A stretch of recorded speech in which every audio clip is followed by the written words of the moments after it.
Humans are the most feared and reviled race in the galaxy. Every 10,000 years when humans reach a certain level of technology, a galactic council sends a force to knock them back to the Stone Age. This time, however, that force arrived several decades late. Humanity had always been a potential threat. Potential. That word, that one, seemingly inconsequential qualifier, would allow them to become the greatest threat the galaxy had ever seen. Potential would at last be off the table. For once, the threat would be real. The Great Galactic Council took immediate notice of mankind's existence early in their evolution, when they were little more than animals with a slightly higher intellectual capacity.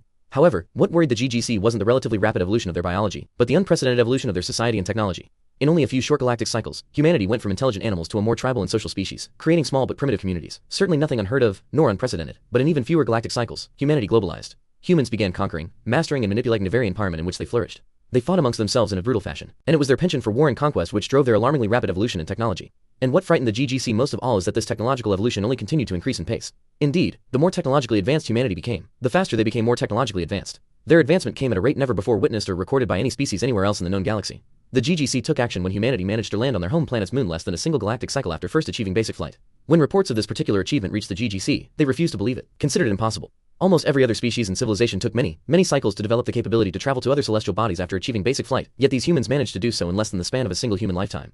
The evidence was there, however, for the GGC to see for themselves. They immediately formed a task force to quell humanity's rapid and alarming advancement. Their constant warring with each other indicated a certain disposition that the GGC had long decided would not be conducive to peace amongst the various galactic powers and species. Should humanity reach a level equivalent to that of the rest of the galaxy, not only would they present an immediate threat, but given these trends, it would be likely that they would soon surpass the rest of the galaxy as a whole. This, the GGC agreed, could not be tolerated. The task force was first deployed shortly after humanity began to colonize a nearby red planet in their solar system. The task force arrived in their solar system and made short work of humanity's forces. They were caught off guard, unorganized and unprepared.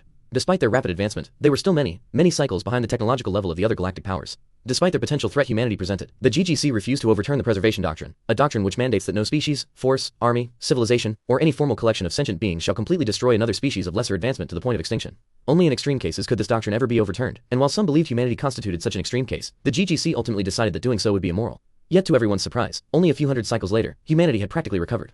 Once again, they had just begun to colonize their red neighbor, and once again the task force was deployed to quell their advancement. Once again, the task force was successful. Just as with the first deployment, the task force remained on the humans' home planet to remove as many traces of their past civilization as they could, hoping that the new human societies that would form in the wake of this quelling would be different, more peaceful and less threatening. Complacency was our downfall. Yet again, humanity had reached the point of space travel and had begun to colonize the red planet nearest to them. This time, however, the GGC was slow to react. Other galactic political issues took precedent, and despite the insistence of task force leaders for a formal deployment order, the GGC continued to delay any official order. Instead, the task force was deployed roughly 3 cycles later than the first 2. It would only be the difference of a century or 2, as the humans would see it, so the task force expected no more resistance than they had faced the first 2 times. Upon arrival to the human home planet, the task force was met with a sight that would soon shake the galaxy itself. An armada of spacefaring vessels practically surrounded the entire planet, all of different shapes and sizes, but all clearly designed and outfitted with one purpose in mind: war. As the task force continued to approach, they were even more shocked when a communication